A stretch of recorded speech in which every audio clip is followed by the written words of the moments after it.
Alright, gonna mulligan this. Think we keep this on 6, kind of close.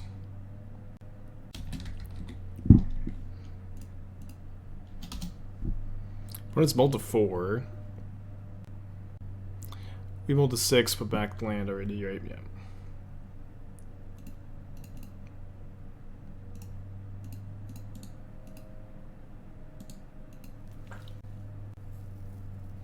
Kind of rare to see live or Murktide mulligan this low. Could also be Living End. Too bad I can't trigger the Connive. Discard the Rootwalla, I get the Vengevine back. Although if this is Living End, then we get to loot away Ox of Agonas to the Cascade. Maybe it's just Murktide. Maybe I'm overthinking it. Yeah, second Canal Island, probably just Murktide. With a awkward mold to 4. The uncommon, the rare mold to 4. This is the best draw. I think best draw in the whole deck. Also a pretty good draw.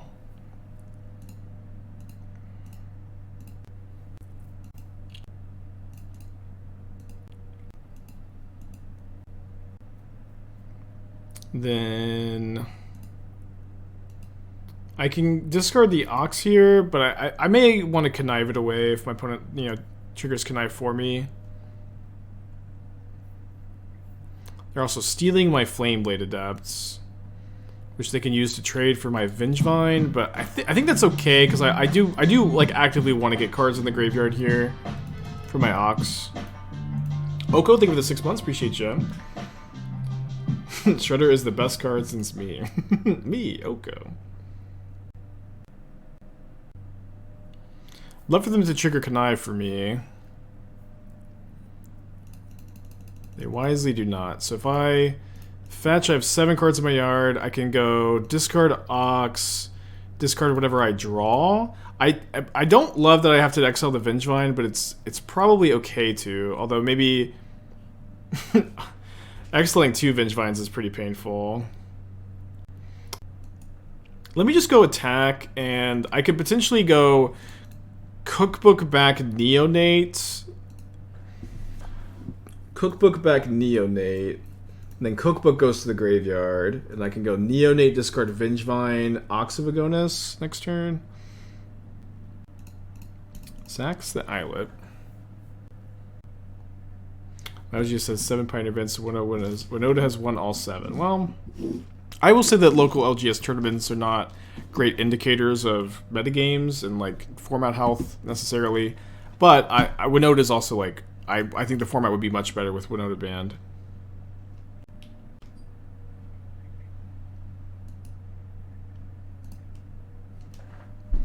That is a pretty interesting draw. It also gets to play a 6/6 Murktide. Probably not going to be enough. Well, I agree. I don't think banning Winota just fixes the format. I agree with that completely. I don't think that the format has problems. I think just banning Winota, I agree, is not enough to fix Pioneer. I think the format. I think Pioneer is fun but flawed. Has been my evaluation of it for a little while. My current recommendations are, to be honest, ban Winota, ban Lotus Field, ban some blue-red card draw spell, either Cruise or Iteration or Dig Through Time or some combination of those. I'm trying to think if I should Inquiry here. Maybe I should have Inquired. No, I just didn't want to Inquiry first. Yeah, we can just play this and then go Cookbook, discard this, kill the Murktide. So this matchup, we're bringing in the Leyline, cutting 1 Wonder, 1 Cookbook, 2 Adepts. Has to be Cruise, maybe. Like one thing, like I've been playing a lot of blue-red decks, and like one thing about Expressive Iteration is that it really bridges the gap from the mid game to the late game, where Iteration gives you that card advantage and then like helps you fill up the graveyard for your delve spells. Not that like Cruise would not still be broken with the iteration not in the format, but I think it's closer than it looks. And like one thing about like maybe banning iteration, is like people like always talk about like liking Dig and Cruise being part of the format identity, but they're also like super dangerous, horribly designed cards that like, you know, should never have been printed in the first place. It's just tough. It's just tough, but I feel very confident that the format would be better without Lotus Field or Winota in it. I think banning both those cards makes a lot of sense, to me at least, in my opinion. And I also think that I think that banning something from the blue-red decks makes sense after you get to that point. I just don't know what the ban is. Adept better than Neonate? Neonate's like just too good of an enabler for Vengevine. Adept is kind of a payoff, and Neonate is an enabler. And when you're sideboarding in cards like Leyline, you need to make sure you keep your enablers more so than your payoffs, because you have, you know, still a lot of payoffs. Okay, it didn't seem like they had bolts, so I'm going to play the Shredder. Pioneer is a format full of current year design set rates and current year design answers. It's probably never going to be fully fixed. Well, I don't know. I don't think I agree with that attitude, because the current year design is actually pretty good, in my opinion. It's like 2019, 2020 was like the dark times. Ooh, rough.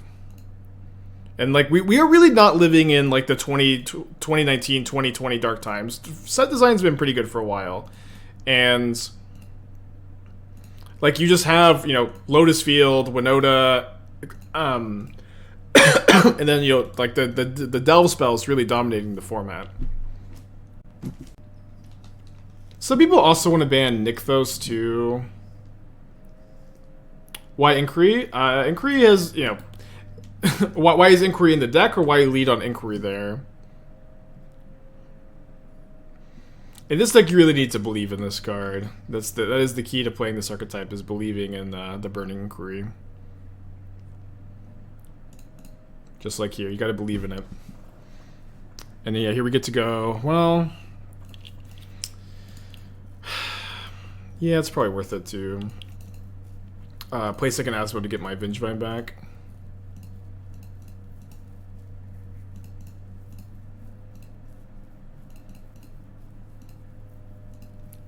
That close speed was to recommend. Like, it's been pretty good. It's been pretty good.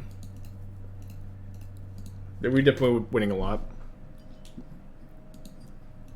Yeah, you really, if you don't believe in the inquiries, they're gonna be bad for you. But if you believe in them, they will work wonders for you. Okay, Shredder is pretty good. I can kill it next turn if they leave my Asmo alive. Loots away Murktide. Mono green isn't a problem the way Lotus Field or Winota are. Yeah, I agree too. I agree. Like, you know, it is like definitely the case that like the metagame can evolve in a way where like Winota / Lotus Field are not like, you know, the top decks in the format, but they just are so format warping, and the gameplay with Winota and Lotus Field is also miserable. It's just so miserable. You know what I mean? Like my punch just putting themselves down on board. it's you know, and you know, at a certain level, like formats have to be fun and interesting and able to like evolve and change. And I feel like the format, I think gameplay and format diversity opens up so much if you ban Winota, Lotus Field, and then either you probably just have to ban Cruise and Dig or Iteration. You still get to have Phoenix, just like Phoenix gets to lean in on Temporal Trespass more, but Temporal Trespass is probably easier to like sideboard against. This hand's good. Sparrow with the 9 months, appreciate ya. Just say goodbye to Iteration and Pioneer Modern Legacy. Maybe. Probably not. Counterpoint, Cruise and Dig Through Time are really fun. That is a point you can make. People keep saying that kind of stuff. They keep saying Cruise and Dig are crucial, integral to the format identity of Pioneer. But Cruise and Dig Through Time are super broken cards that are horribly designed. They're only going to get better over time. Like, you know, they were more reasonable in Pioneer before, but they were also like, you know, Dig Through Time has gotten multiple combo decks banned at this point with Inverter and Wilderness Reclamation. It's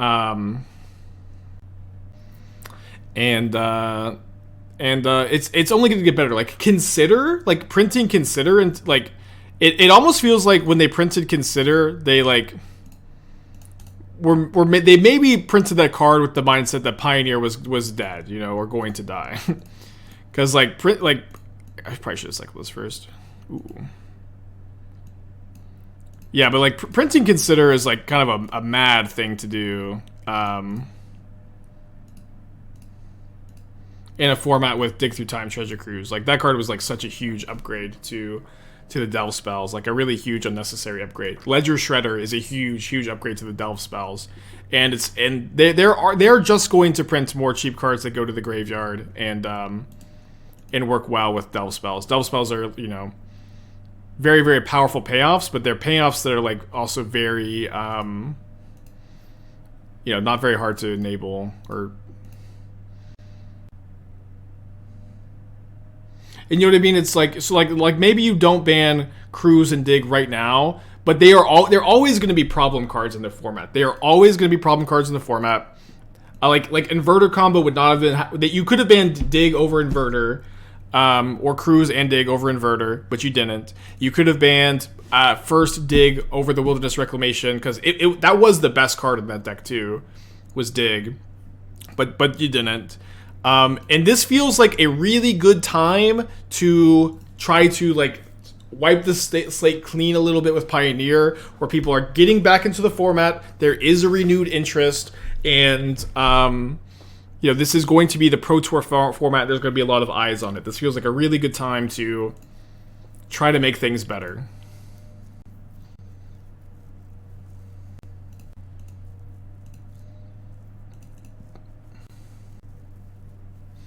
We probably won't see Dig Cruise ban until we see the Surveil version of Preordained. Yeah, you know what I mean? I don't know. It's like... I hope that that's not the case. I hope that Wizards can learn from mistakes here. But, I mean, this is also... You know, I shouldn't have to say this, but this is all obviously just my opinion. Like, a lot of people have different opinions here. This is just the opinion I've formed after spending a lot of hours with Pioneer lately.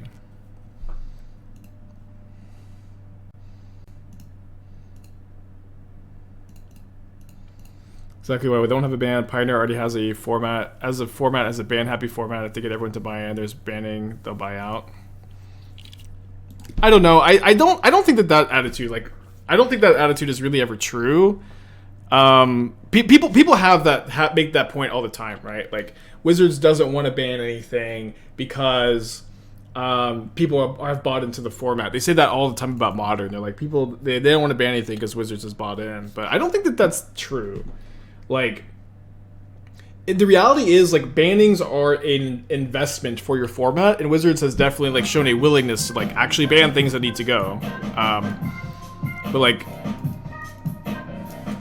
for Broccoli, if you post a link in chat, we can get to it. But it's like, bannings are, like, it is a short-term negative for people who are invested in the format. It's a feel bad, but they are a long-term investment in the health of the format overall. And so, like, I don't think that Wizards is scared of banning decks because people are bought into the format. I don't think that they've really ever had that attitude. And I think that bannings, while are feel bad moments, are ultimately like usually a good thing in the long run. Because otherwise problem cards just stay around forever and never get fixed.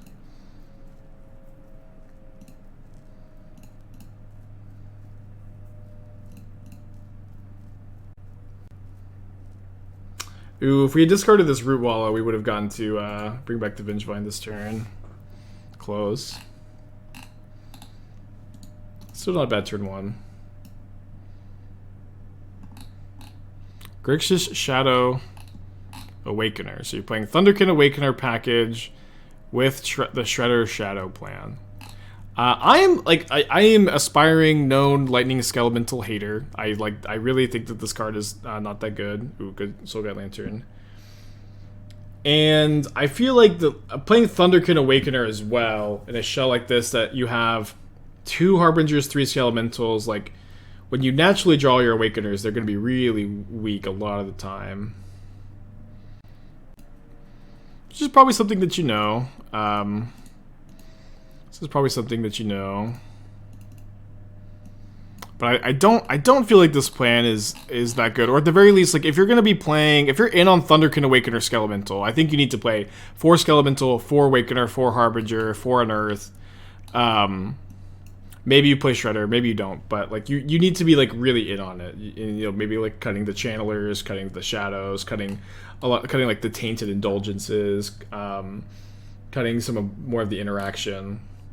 Because, like, if you think this plan is good, if you think the Thunderkin Awakener plan is a good plan to be on in Modern, like, be in on it, right? And if it's not a good plan, I don't think that supplementing it here in the Shadow Shell is very good. Especially when, like, your Shadow Channeler decks, they really need all of your individual card quality to be really high.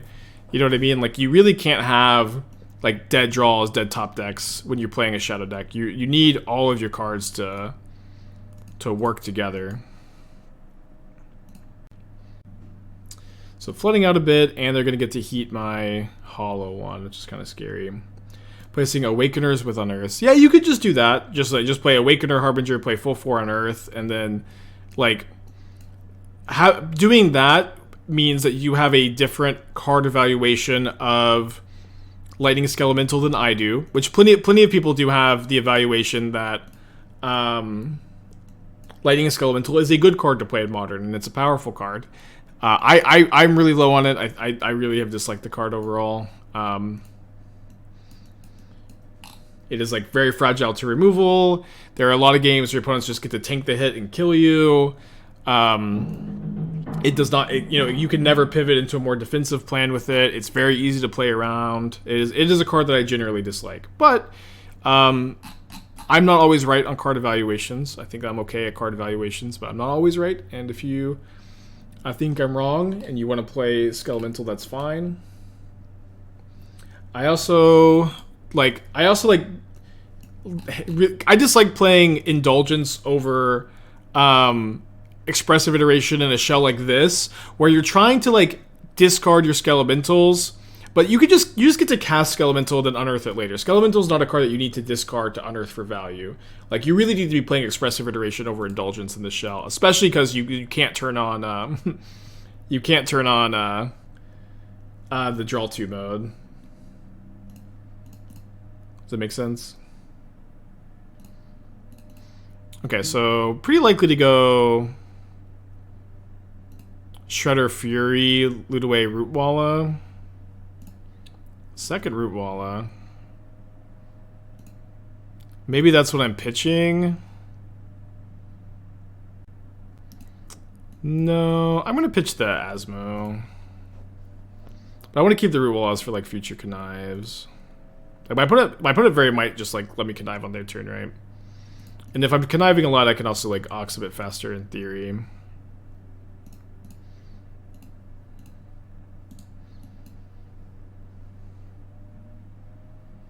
And then also, like, Furying this turn is kind of an investment for the Shredder. Like, just getting it out of Lightning Bolt's range against the Prowess deck is, like, such a big deal.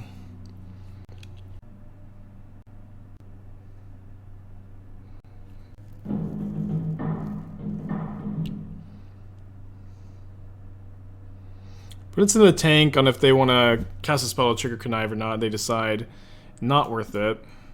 So here we go Cookbook, discard Rootwalla, Madness Rootwalla, Connive away Ox of Agonas, and then I'll play Mountain, either activate Rootwallas this turn or sack the food. If they leave the Rootwalla unblocked, I'll probably... Wait, they're bolting Shredder with the hope of finding Delirium. Oh, they get Delirium for sure. Sorry, and they're gonna trade here. Okay, so I'll pump the Shredder. We'll take Ledger Shredder being, like a 4-for-1 or whatever this game. Or should pump the Rootwalla, and then I've got Ox of Agonas in the graveyard. Hopefully, I can escape that before my opponent draws a Lantern. But there's a Lantern, which is not great for me.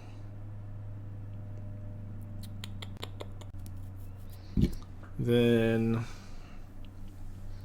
suppose we're probably just going to try to draw land and hardcast the Ox of Agonas. Go, my Rootwallas, go. I love Blazing Rootwalla. I've just like, I'm finally happy I found a good build of this deck that I enjoy playing at least. Because there's like the longest time where I really wanted to play cast Rootwalla, so I could just like never really find a shell that I thought was good enough to play them in. Opponent, I think, must have another removal spell, and they didn't. They want to hold it, maybe like trigger Surveil or Prowess. Impulse, exiling Swiftspear, Wooded Foothills. So, is it better to get a tapped Stomping Ground to maybe be able to cast a Vengevine later, or is it better to get a mountain and sack the food? I think it's probably just better to get tapped Stomping Ground. I'm at a high life total. My opponent's on the back foot. It's a low resource game right now. Good draw. Good draw. Sorry, my phone's going crazy. I should probably check this, huh?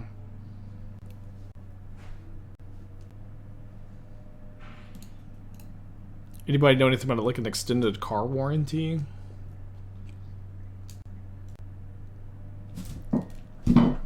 Sounds pretty important. Okay, Sector Lantern for a card. So now I'm going to be wanting to block the Swiftspear with the Ox if they make a big Swiftspear here. Probably spam? It sounds pretty serious. They're double darting my Ox. So they must have a Lantern. I can't imagine they would kill the Ox here without a Lantern. There's like 0% chance. Yeah. Reason behind Grudge. I played this deck a while. I found a split of Ingot Chewer, Foundation Breaker is better than Grudge because Foundation deals with Saga, Dryads, and turn 1 breaking artifact and draw is ultra relevant versus Amulet. Well, I mean, we have sure, like, I will give you that dealing with enchantments is better against specifically Amulet. Grudge also has a ton of synergy in the deck, though, because you can discard it for value, which is so valuable. And then we have Magus in the sideboard for the Amulet matchup, so I'm not even, you know, particularly worried about Amulet. And then like blue-white control is like not playing Rest in Peace at the moment, so like I feel like wanting answers to enchantments for Rest in Peace is pretty relevant at the moment as well.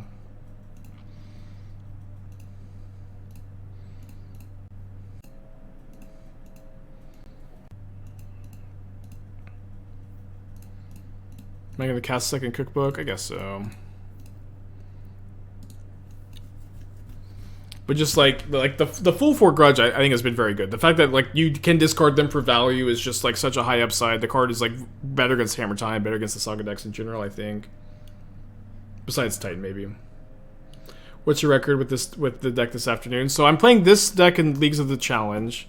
I would 3-2 my first league, but it was really like 3-1, where we won round 1 against Yawgmoth and conceded to play the challenge, and then we're currently 2-1 in the challenge. Listen, you don't register this deck to mulligan Inquiry Hands with the land.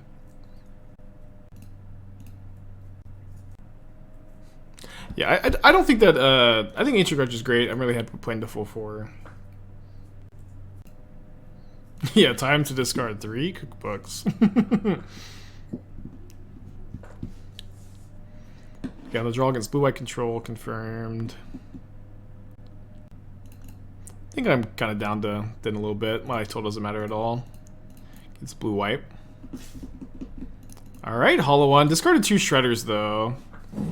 Would like to keep one of those, but we'll be happy that we got a land and we got a hollow 1. Are the cutoff numbers just powers of 2? I think that they are. I can't remember. Nobody remembers. How old is my house? It's built in, I guess I probably shouldn't say the year, but it was the 80s. Yo, round 4 is posted.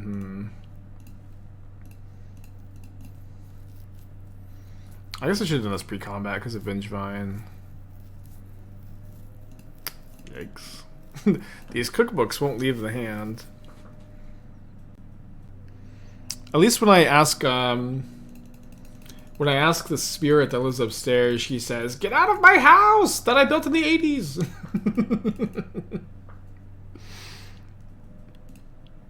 I'm not sure if she's telling the truth.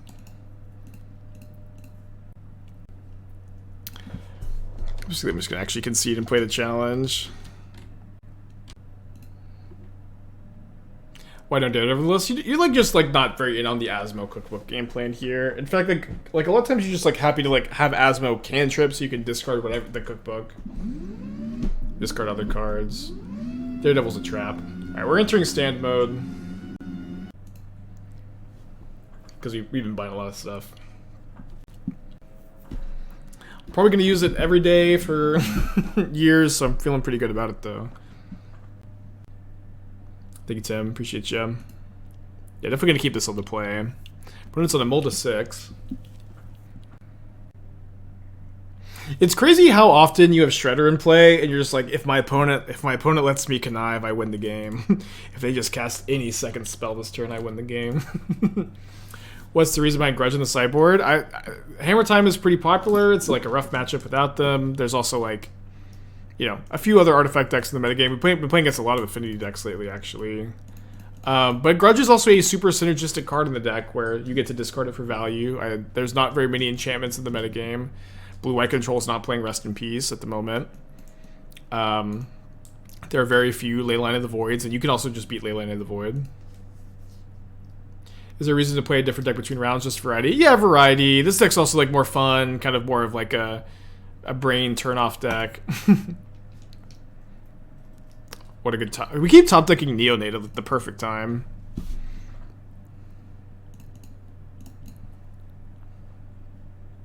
Yeah, I usually like to play like more... I mean, this deck is good, but I used to like play fun, just have something I really enjoy playing between rounds. So we both get to connive. We get our Vengevine back. Discard an Oval Chase Daredevil.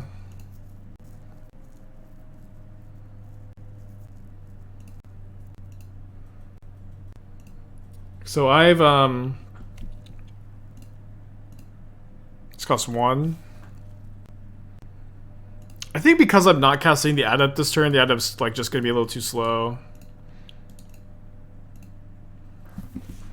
So I'll just prioritize discarding to Cookbook so I can maybe kill something with Asmo this game.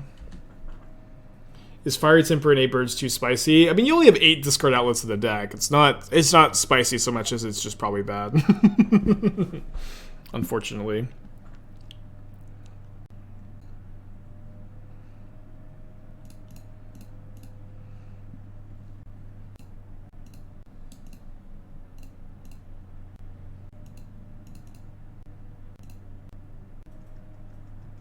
Shredder feels like I agree that Shredder's a well-designed card. Just like they hit the nail on the head with this one. Like it a lot. We lost to the Dimir food deck. It looks like they were playing the Dimir version, not like one with the sideboard splash. Although I've been liking the sideboard splash for Prismatic Ending. Although the Dimir version's obviously fine. I didn't bring in Leyline last time in this matchup. Maybe I should have.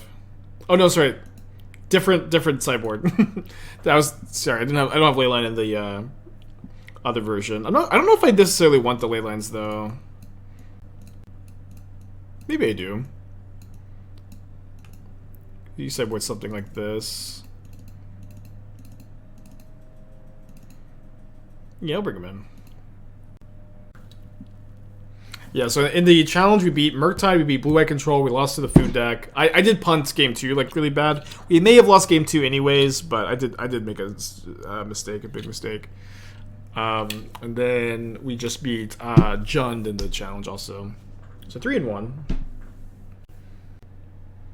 Thank you, Chest. It's gonna be very helpful. Great command.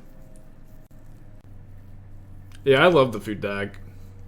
I'm considering playing it in at the DreamHack event. All right, this hand has a lot of potential. We're gonna keep it. Yeah, I'm considering playing it. Considering playing food, mono black, the blue red prowess deck, just regular Murktide. Maybe maybe a control variant, maybe not. A friend of mine wants to borrow my Jund deck, although he wants to play a bunch of bad cards like Bloodbraid Elf, Nurturing Peatland, and Collective Brutality, which I don't own. What's up? It's me, your friend, Aspiring Spike. So ideally, I'm not going to play Murktide so we can use the Ragavans, but we'll see. Mark Chalice, good idea. Thank you, Mark. Okay, so I don't think I'm discarding anything right now. It's about Modern or Pioneer? Modern. That's a Modern tournament in Dallas next weekend.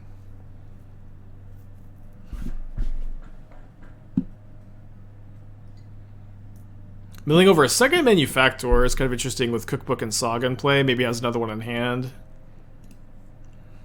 Not super likely with only 2 cards though, but possible. Okay. Well, don't love letting my opponent connive, but this is a really powerful turn where I get to go, Shredder, Rootwalla, Hollow One. Could be Imri in hand. Maybe, yeah.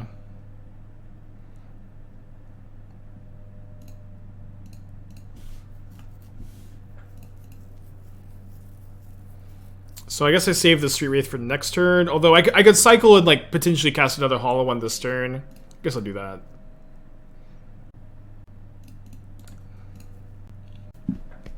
Good turn 2. Good turn 2. 4 creatures on turn 2. Might still lose. Modern is now all Cookbook mirrors. It's all food, Hollowvine, Shreddervine, and Rocco. The entire format. Isn't Elementals just the most broken modern deck? Feels like no bad matchups. It absolutely has bad matchups. This is like a really common case where people love to play like the fair decks that get crushed by Elementals and feel like Elementals has no bad matchups, but Elementals is bad against Titan, Tron, Food, Burn, Triton, Food, Burn, Belcher, Storm, just like most linear combo decks. Really rough matchup against Wilderness Reclamation. Yeah. I've like straight up never lost to 4-color Elementals as Asmo Food. Like I think I'm like something ridiculous like 8-0 or 9-0 or something. Dude, their Shredder's just too big. Hollowvine, Shreddervine's not the same deck. It's the same deck, whatever. No semantics. No semantics in the chat. We're gonna go to game 3 here, I think. Nambu with the 2 months, appreciate you.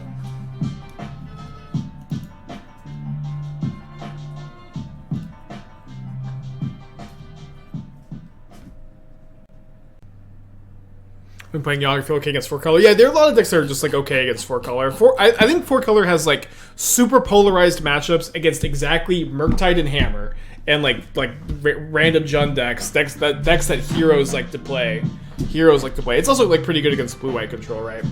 It's all the hero decks, but it has like a lot of like very medium matchups against like Yawgmoth and Rhinos and Living End, and Living End's probably favored against it actually.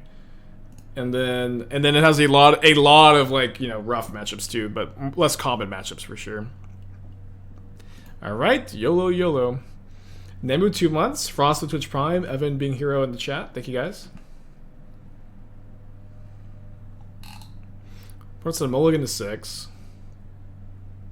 The white sideboard cards end up being worth it for the time seafood deck. Yeah, I like the white splash. Like, I don't think the Fulminator Mage sideboard plan's that necessary. Where I feel like because your Asmo time sieve card, like that package is like really good against Titan. Tron's not that common. I feel like I was losing so many games to no. I keep discarding my stupid hollow ones to my Burning Inquiry. Dang it. We build over a Daredevil for them. I just keep discarding them to my inquiries. This is how the deck goes. Unearth the Asmo, turn 1. Yikes.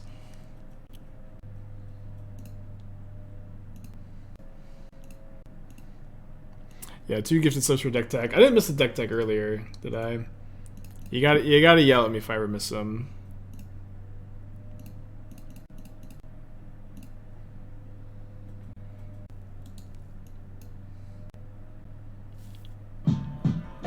The deck tag for Unicorn. Just link in chat. Get to it. We beat Jund. We did beat Jund. It was tough, but we did beat Jund. Jund mid range tier 0. Only lost to the food deck. I don't think I've played at the food deck in the challenge yet. I got 404, so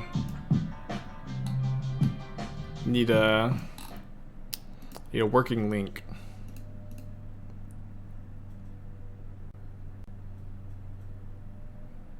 So them attacking first kind of implies that they're going to let me connive. So maybe not. Yeah, maybe yes.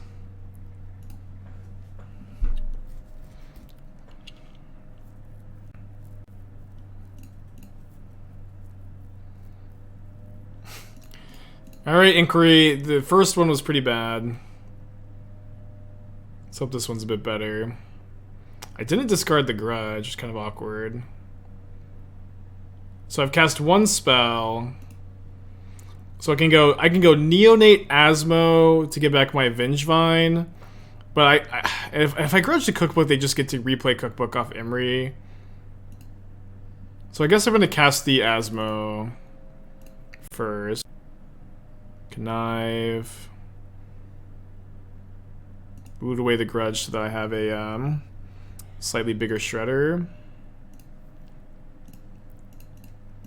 Get back Vengevine.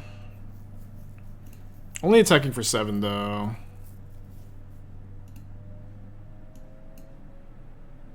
Definitely not in good shape. I'm sorry, Unicorn's still a dead. Oh, there we go. Beseiju, Breeding Pool, Islet, Katria, Trio. I usually am not a very big fan of like the old. Oh, I've never seen this art. What the heck? This is awesome. But I'm not a big fan of like I'm going to cut my 4th Murktide for a Borrower, and I'm going to have nothing but good matchups. Not a big fan of that. Also, I feel like if you're playing Wrenn and 6 Abundant Harvest, I don't know that you need to play 19 lands. Beseiju is also like kind of awkward on your mana as well. I feel like I would like to see like the Beseiju in the sideboard. Yeah, I think just Beseiju in the sideboard. I also feel like I don't know. I don't love this whole I'm gonna splash Wrenn and 6 and Abundant Harvest in a deck with Counterspell and Archmage's Charm and also wants to have red spells turn 1. It's really tough. It's really tough. The Triumph helps some, but your mana is kind of garbage, which is bad. At the very least, I feel like these Abundant Harvests, well, like, kind of cool. Like, you already have Considers. I would just get rid of the Harvest. Get rid of the Harvest so you can actually play, like, a good number of removal spells. Play the 4th Murktide. Just, like, yeah, probably just, like, straight up Harvest for the full 4 Lightning Bolts. Beseiju to the sideboard. Probably a total of at least 2 Beseijus in the sideboard, maybe 3. Jace the Mind Sculptor is I think kind of a joke of a sideboard card. It's just like I don't know. It's fine, but like you have Veil of Summer for like these kind of like more interactive matchups already. Jace is kind of like the hero card that is also, I think, kind of nonsense.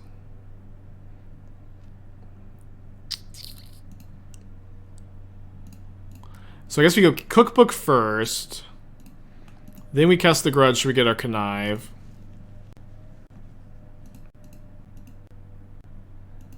Yeah, I would be playing like 2 Beseiju, 2 Grudge. I think that seems like a decent split to me.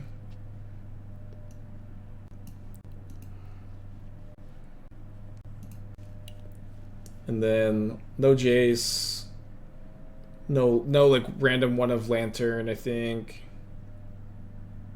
Like I think the 2 Hearses is probably enough creatures, but like at the very least, I'm not a believer in like the random one of Lantern. Okay. I think if you're green, you want to play Goyf. I mean, Murktide is better than Goyf. Shredder is better than Goyf. Goyf is also like always worse in these decks that play counter spells instead of discard spells. So yeah, I'm not of the opinion that this is like a great Goyf shell or anything. The attitude of you're a green favorite deck, you gotta play Tarmogoyf. That is an attitude from 2014. It's very out of date. You are a hero. You're a hero of Modern. You're a savior. You're a king if you do play Tarmogoyf, but you're also gonna lose more. Is Goyf bad?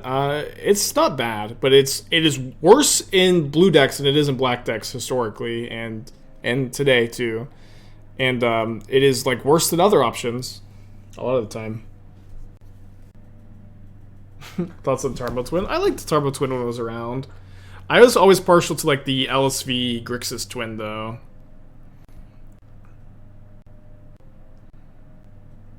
Besides Beseju, what land grade does blue-green have? Well, you just have counter spells, which are really good against big mana usually. We're 3-1 in the challenge. We beat Murktide, Blue-White Control, lost to the food deck, and then beat Jund. So pretty diverse matchup spread.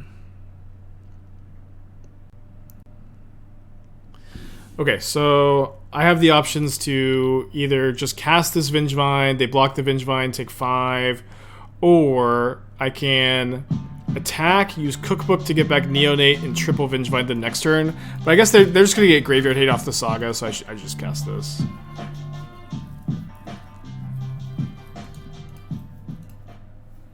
Aquaman, 21 months. Appreciate you, buddy. Welcome back. Metallic Rebuke and Blue-Black Food sideboard.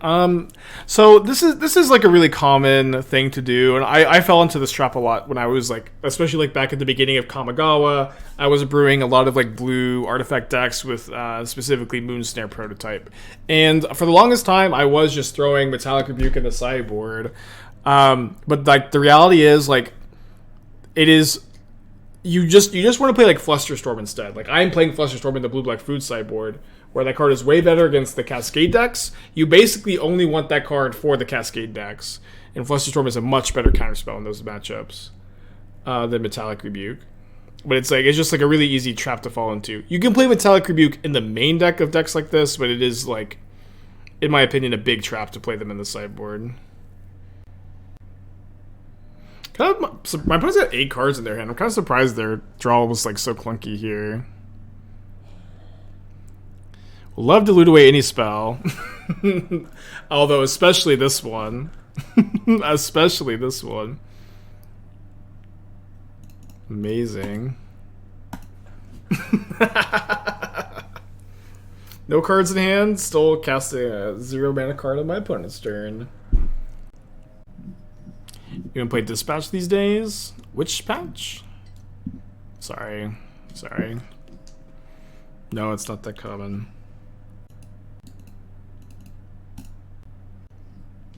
Don't know how my opponent lives here.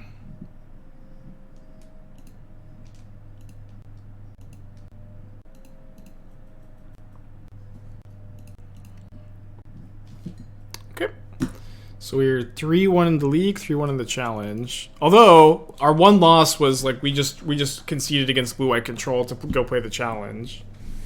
I've had a very good record with the Hollowvine deck today, or the Shreddervine deck today. That's always been my attitude, is that I am way more interested in like making sure that the pace of the stream is good, and that the streaming is engaging and entertaining, than I am like worried about losing some play points because I have to like drop to play the challenge. It's just a league. It doesn't matter that much. It's okay.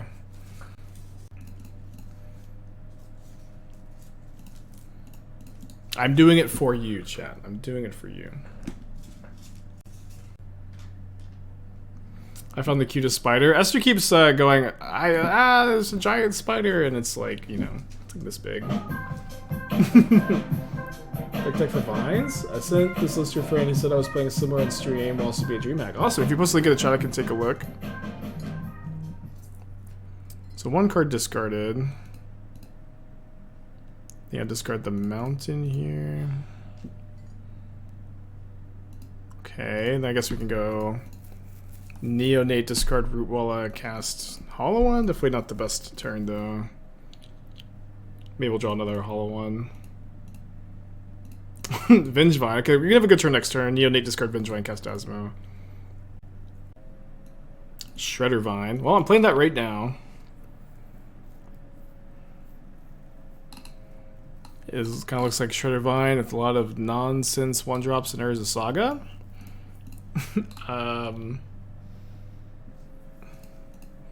Midnights are kind of cool with Hollow One. I do kind of respect that. And Imri's kind of sick here too. And Reinforced Ronin is going to give you,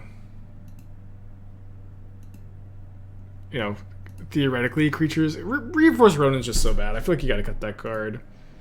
I also think it's a big trap to play all these Oval Chase Daredevils, possibly.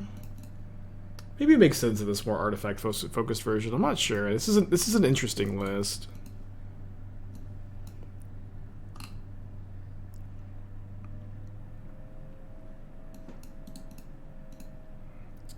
It's a very interesting list. I feel like I want to not play any Reinforced Ronins, and I want to play like the 4th Midnight. Do you like Daredevil in the sideboard for creature matchups? It's kind of an interesting thought. Don't you dare ephemerate me. Were they going to double Solitude? Oh, they're grabbing Fury. Okay.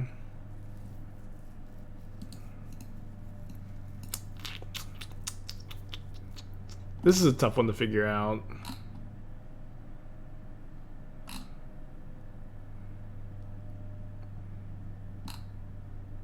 Wait, why are you playing Overgrown Tomb? Oh, I guess you. Oh well. Well, yeah. If you cut Reinforced Ronin, your mana gets a lot better too. Well, they've found the Ephemerate, unfortunately. Well, maybe I shouldn't have played the land. You have to chill here, though. I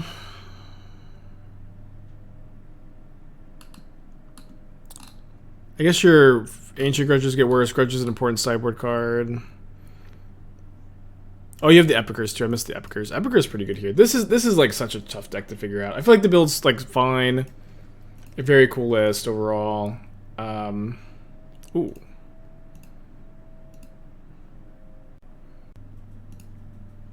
What a top deck. I really dislike Reinforced Ronin. I would want to play the full 4 Midnights. I think Midnights are cool here. Beyond that, I am not 100% sure the direction I'd like to go with this list. It is, like I keep, saying, very confusing. Maybe play 4th Urza Saga, cut both Reinforced Ronin, play the Midnight. I like the idea of the list a lot, and then sideboard is actually exactly this sideboard I'm playing right now, except yeah, no, it's the exact same sideboard I have, which is fine. I think it's a good sideboard.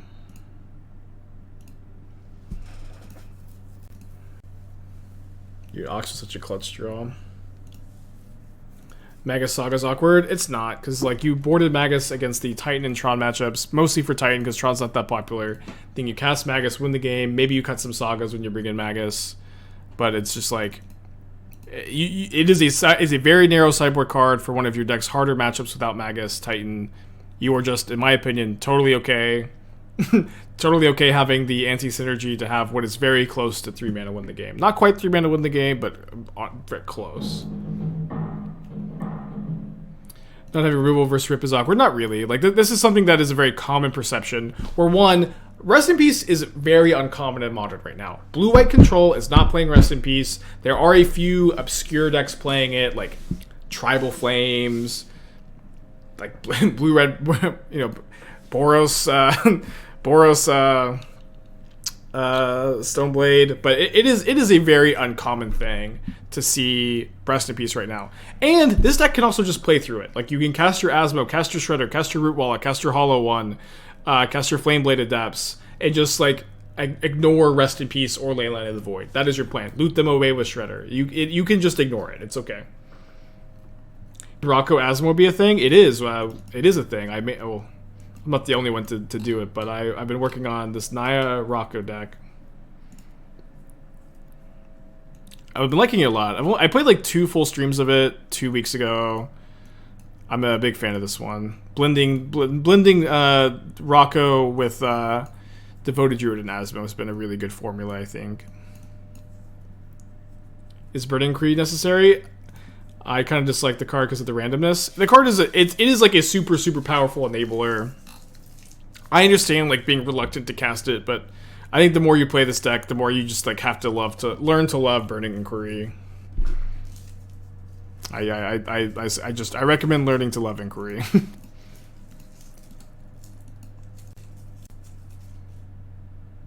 Think Asmo was underexplored, or has Shredder really been that much of an addition to it? Shredder is really good with Asmo. I mean, Asmo's a really complicated beast where, as someone who's been working on or playing different Asmo lists for like basically all of MH2 or most of MH2, whatever, like the reality is, like I built my first good Asmo deck like a few months ago. It was like the mono red 8 blast grid version, where like the reality is if you're going to play Asmo, you have to be playing a very aggressive deck or a deck that has a combo that you're building towards. So like this deck, the 8 blast deck, the food deck that with the time sieve combo, these are all decks that can just kill on turn 3. These are all decks that can really put a lot of pressure on your opponent. And in my opinion, the biggest issue with basically every Asmo shell besides these ones I'm referencing right now is that they just didn't put enough pressure on their opponents. What are they doing? Let's get Eldarmer's Call. Getting a Solitude. Well, if they Solitude my Shredder here, I get to Hollow One, so I'm pretty happy. I was also hoping to draw Street Wraith so I can Hollow One. No, I'm not quite that lucky. Although if they Solitude end of turn, I get to Rootwalla, whatever. It's fine. Yeah, I think sure the high roll Street Wraith is good. Like, this is a good turn anyways, you know what I mean? Like, even if we don't get to Hollow One, because we're 1 discard short, this is still, like, a really strong turn.